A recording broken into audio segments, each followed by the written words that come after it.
Salam, moi c'est Lae et on se retrouve aujourd'hui pour le premier épisode de ce nouveau podcast Peace and Lae.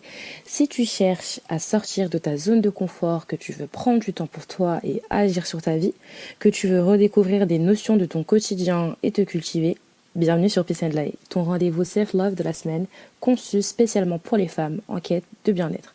Chaque semaine, je t'invite à explorer des moyens concrets pour cultiver la quiétude de ton cœur et de ton esprit, tout en tombant amoureuse de toi-même.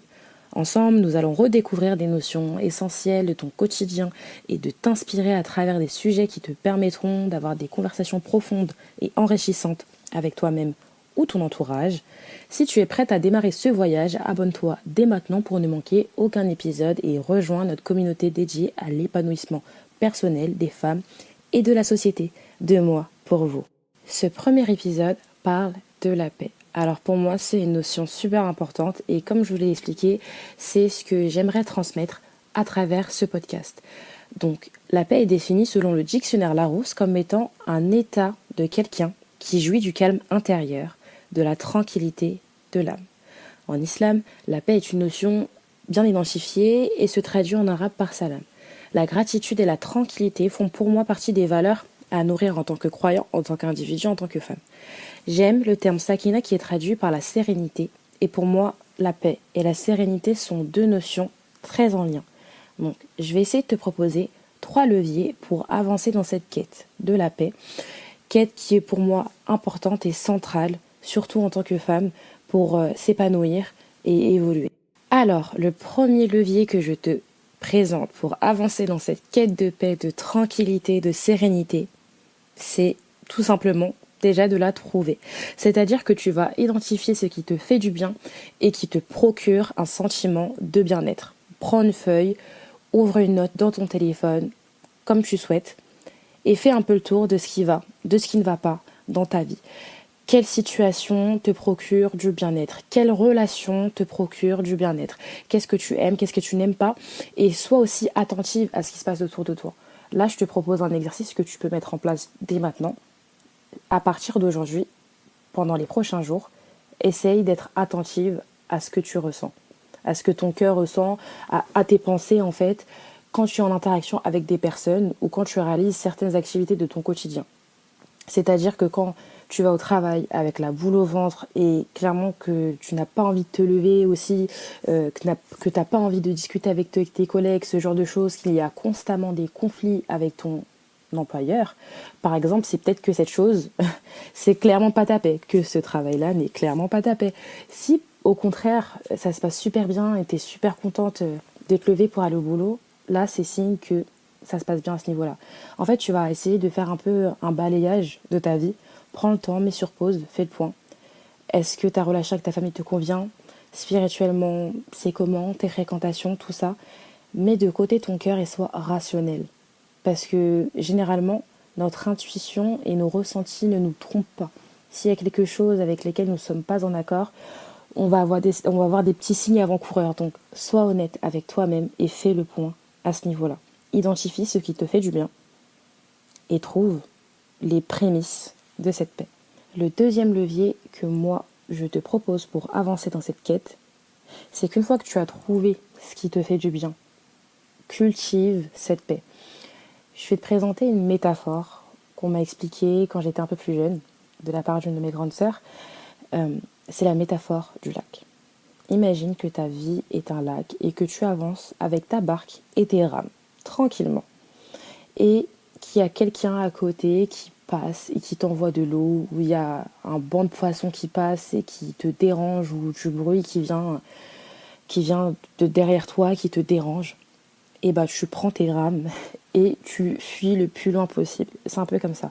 Cultiver sa paix, c'est qu'une fois où tu sais ce qui te fait du bien, une fois que tu as identifié les situations qui sont bonnes pour toi et qui te procurent un sentiment de tranquillité, qui te procurent des sentiments positifs, tu vas cultiver ça. Il faut préserver sa paix et être intransigeant avec soi. Et l'entretenir, ça demande beaucoup d'efforts. Ça demande aussi un investissement et ça demande, bien évidemment, du temps. Dans tous les cas, ça va être compliqué. Donc, il vaut mieux souffrir pour entretenir des choses qui te tiennent à cœur que souffrir parce que tu n'es pas heureuse. Clairement, choisis ta difficulté. Dans tous les cas, ça va être dur. Dans tous les cas, ça va être compliqué. Dans tous les cas, ça va prendre du temps. Tu vas avoir des remises en question, des doutes, des échecs, des réussites aussi. Mais choisis ta difficulté. Si tu as identifié que ta source de paix, c'est ta relation avec ta famille, que c'est les moments où tu es seul, où tu prends le temps de te balader, ou les moments où tu vas faire du sport, ou ce genre de choses, concentre-toi sur ces choses saines et délaisse les choses qui sont pas bonnes pour toi. Et active ce changement.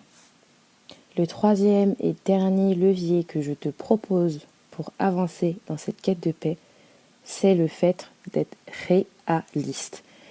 On connaît tous les prises de conscience à 1h du matin où tu ranges ta chambre et tu décides de prendre les choses en main dans ta vie, en commençant le sport, en arrêtant d'harceler ton ex, de remettre ta collègue à sa place, de faire plein de choses. Vraiment, on a un boost d'énergie et on se dit, ouais, je vais tout changer. Un peu comme vous voyez aussi les trucs un peu, ouais, glow up en 30 jours, ce genre de choses, etc. Mais stop, Rome ne s'est pas construit en un jour comme on dit. Tu ne peux pas changer ta vie de façon durable et pérenne avec des pics comme ça de suractivité, Mago. Une habitude prend 21 jours à se solidifier. Le plus important, c'est de se mobiliser. À partir du moment où tu mets en place un petit changement et que tu restes de façon durable à investir dans ce changement, c'est déjà très bien. Tu ne pourras pas toujours aussi être au top. J'ai même envie de parler un peu de cette positivité toxique qu'on essaye un peu de nous inculquer ou qu'on voit un peu sur les réseaux, dans le sens où peu importe ce qui se passe, je suis toujours positive et je refoule mes sentiments négatifs, c'est pas du tout ce que je te propose. Clairement, pour moi, c'est le meilleur moyen de péter un câble un jour. Moi, ce que je te conseille, c'est d'accueillir le positif et d'accueillir le négatif. Si tu dois pleurer et exploser, ça fait partie du processus, lâche tout, ok ? Mais il faut être réaliste et plutôt se fixer des petits objectifs, changer des petites habitudes de vie au lieu de tout de suite viser gros et se dire je vais aller à la salle 5 fois par semaine, je vais aller courir tous les jours et puis je vais aller au coiffeur aussi toutes les semaines faire un brushing ou ce genre de choses. Non, non, non, non. On commence petit et sois réaliste, prends ce temps pour avancer. Prends ce temps de développer ses habitudes et de prendre ta vie en main. Mago, ce que je te propose cette semaine, c'est d'être ultra attentive à ce que tu vas ressentir. Des interactions que tu vas avoir avec les gens, des situations dans lesquelles tu seras, essaye de voir si c'est plus du positif ou du négatif et ce que tu peux aussi dégager clairement. Cultive les choses qui te font du bien. Je pense que tu as déjà identifié, que tu as déjà une petite idée de ce qui te procure ce sentiment de paix et de tranquillité.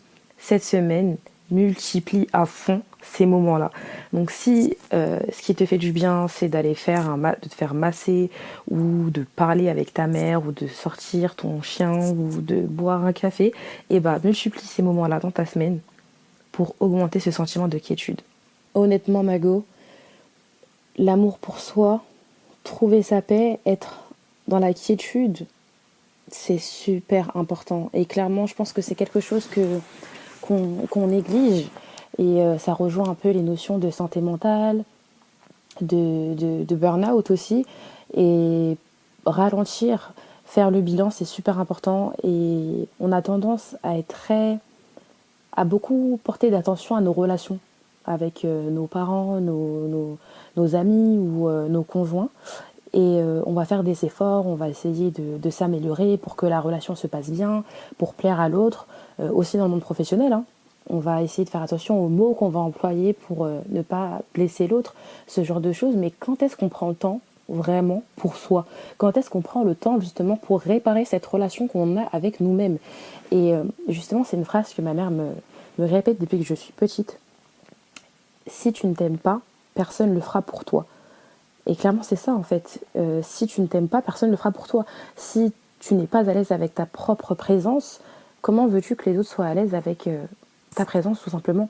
Donc oui, c'est bien justement d'essayer de se réformer, de faire des efforts dans les relations, de faire preuve d'intelligence émotionnelle, mais engager ce processus d'amour pour soi et de quête de paix avec soi-même, ça aura un impact sur le reste de vos vies, en fait, enfin sur les autres pans de votre vie, si je peux me permettre. Et on a parfois tendance à le faire de façon inconsciente. Par exemple, vous savez, généralement, le dimanche, c'est un peu la journée où nous, les meufs, on fait nos soins, nos shampoings, tout ça, épilation, etc. Et c'est une forme de soin envers soi-même. Mais c'est aussi bien de prendre soin de soi à l'intérieur et de faire le point, de se remettre en question, d'identifier ce qui va, ce qui ne va pas et d'engager des actions pour ça. Parce que le penser, c'est bien, mais le mettre en action, c'est mieux. Et j'ai regardé un documentaire il y a quelques jours sur Arte, sur la pensée, et je le mettrai en description de l'épisode pour que tu puisses le visionner. Un épisode super intéressant. Et en fait, nos pensées ont tellement un impact sur nos vies. Je te laisse le plaisir de découvrir cette vidéo et de ne pas te spoiler, mais vraiment, vraiment, subhanallah, c'est incroyable comment les choses sont bien faites et comment on peut en fait, sans forcément dépenser de l'argent, sortir ou faire appel à une personne tierce, comment on peut impacter et changer notre environnement juste avec nous-mêmes. Donc j'espère que cet épisode t'aura plu et que tu pourras en tirer des bénéfices. On arrive à la fin de ce premier podcast. Si tu veux que je parle d'un sujet en particulier, que tu souhaites me faire un retour sur cet épisode ou de me parler de ta situation, tu peux m'envoyer un mail sur peaceandlae@gmail.com et tu peux me retrouver sur Instagram avec le même nom, Peace and Lae. Qu'Allah illumine ta semaine et t'accorde cette paix. Amin.